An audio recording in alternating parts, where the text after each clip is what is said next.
Helpline BD YouTube চ্যানেলের পক্ষ থেকে আপনাদের স্বাগত। এবারে আমি যেটি দেখাবো আপনাদের, আপনার প্রিয় কম্পিউটারের ডেস্কটপ ব্যাকগ্রাউন্ড পিকচারটা কিভাবে চেঞ্জ করতে হয়। হ্যাঁ বন্ধুরা, আপনারা দেখতে পাচ্ছেন আমার কম্পিউটারে আমি একটি সুন্দর একটি সিনারি ইউজ করছি। আপনারা চাইলে আপনারা এমন উইন্ডোজের সুন্দর সুন্দর পিকচার, যেগুলো ব্যাকগ্রাউন্ড পিকচারগুলো আছে, এগুলো চেঞ্জ করতে পারেন। আবার আপনি আপনার প্রিয় মানুষ, প্রিয় বস্তু, প্রাকৃতিক সিনারি ইত্যাদি ইত্যাদি আপনি চাইলে আপনার কম্পিউটারের সামনে অর্থাৎ ডেস্কটপে ব্যাকগ্রাউন্ড সিলেক্ট করে রাখতে পারেন। তো সেটি কিভাবে চেঞ্জ করব, চলেন কথা না বাড়িয়ে দেখে নেই। আপনার কম্পিউটারটি ওপেন থাকতে হবে।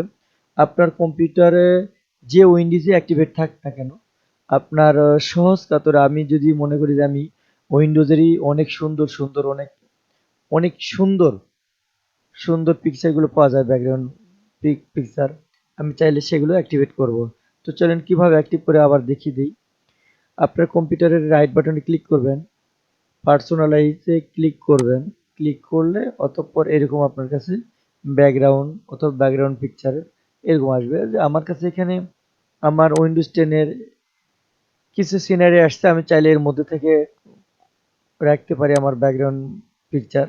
চলুন দেখে নেই আমার কাছে এখানে যেটা, অথবা আপনার কাছে যেটা ভালো লাগবে আপনার কম্পিউটারের জন্য, সেটার উপর রাইট বাটন ক্লিক করবেন, set as desktop background click করেন লেফট বাটনে, দেখেন অটোমেটিক চেঞ্জ হয়ে গেছে।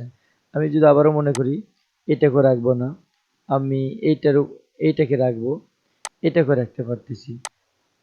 তো আমি আবারও যদি মনে করি এটা রাখবো না, আমি এইটা রাখবো, এইটাকে আমি ক্লিক করে চেঞ্জ করতে পারতেছি। অথবা সে অন্য আপনার প্রিয় মানুষ অথবা বস্তুর পিকচারের উপর গিয়ে আপনার ডাবল রাইট বাটনে ক্লিক করে সেট আস ব্যাকগ্রাউন্ড পিকচার পাবেন, সেক্ষেত্রে থেকে সেভাবে চাইলে সম্ভব। তো ঠিক আছে বন্ধুরা, আপনাদের কোন বিষয়টি বোঝাইতে অথবা বুঝতে সমস্যা, ভিডিওর নিচে কমেন্ট করে জানাবেন। আমরা পরবর্তী ভিডিও আর সুন্দর সুন্দর ভিডিও নিয়ে আপনাদের সামনে